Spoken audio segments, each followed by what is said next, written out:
All right, let's dive right in. Today, we're breaking down a really powerful passage from the book of Ephesians.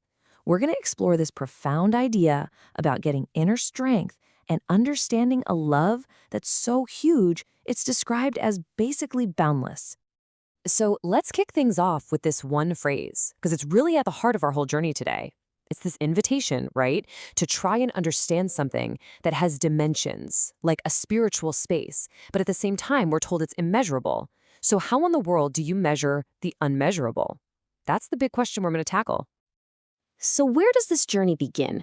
Well, the text itself starts with a prayer. But here's the thing, it's not a prayer for stuff, like health or money. It's a plea for something much deeper, a total internal transformation. And what's really interesting here is who this is for. This isn't just Paul writing in his diary. No, this is a deep, passionate hope that he's expressing for an entire community of people.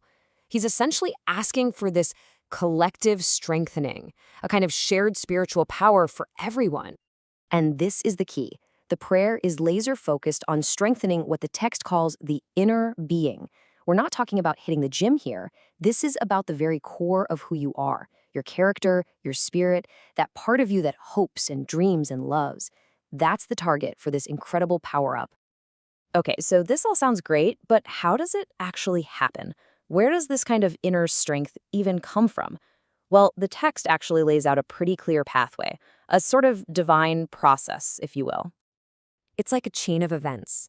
It all starts with that prayer we just talked about.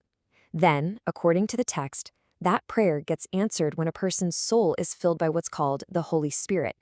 And that Spirit is described as the ultimate source of all this profound inner power.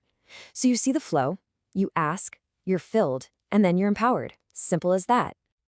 So now that we kind of get the power source, we can explore the incredible goal of this whole spiritual journey. I mean, what is all this power for?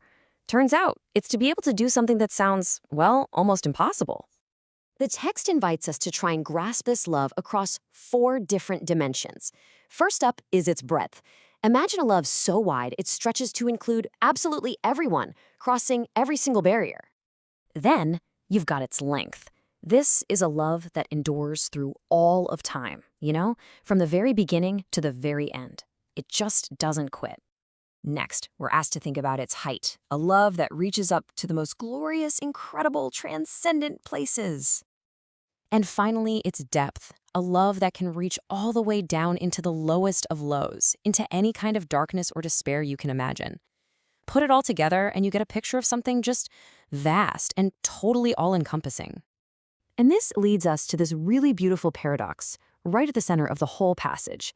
We are given the power to try to understand a love, the love of Christ, as the text calls it, that we can never fully, completely figure out. It's not about nailing it down with a definition. It's about experiencing it. The whole point is the journey of trying to grasp it. Now, this is where it gets really mind-blowing. The outcome of being filled with this love and power, this is what happens when that divine power really gets to work inside a person. So the text draws this incredible contrast. On one side, you've got the limits of our own brains, everything we can think of or hope for or even dream up. And on the other side, you've got this power at work inside believers that just shatters those limits, going way, way beyond anything we could ever come up with on our own. And get this, the text doesn't just say God can do more. It uses this amazing phrase, far more gloriously. It's trying to emphasize the magnificent, superabundant quality of what this power can do. It's not just a bigger number, it's better, it's richer, it's more wonderful than even our best laid plans. So let's bring it all home. We started with this simple prayer for inner strength. Where does that road ultimately lead? Well, the passage wraps it all up in a final, powerful statement. You see how it all connects? The passage doesn't end with a command, like, go do this. It ends with this explosion of praise and awe. It completes this amazing arc.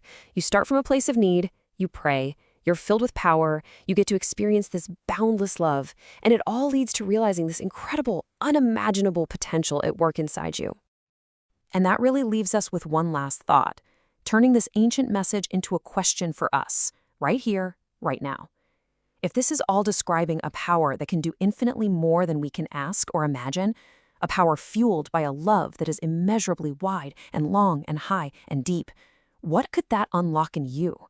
Thanks for digging into this with me.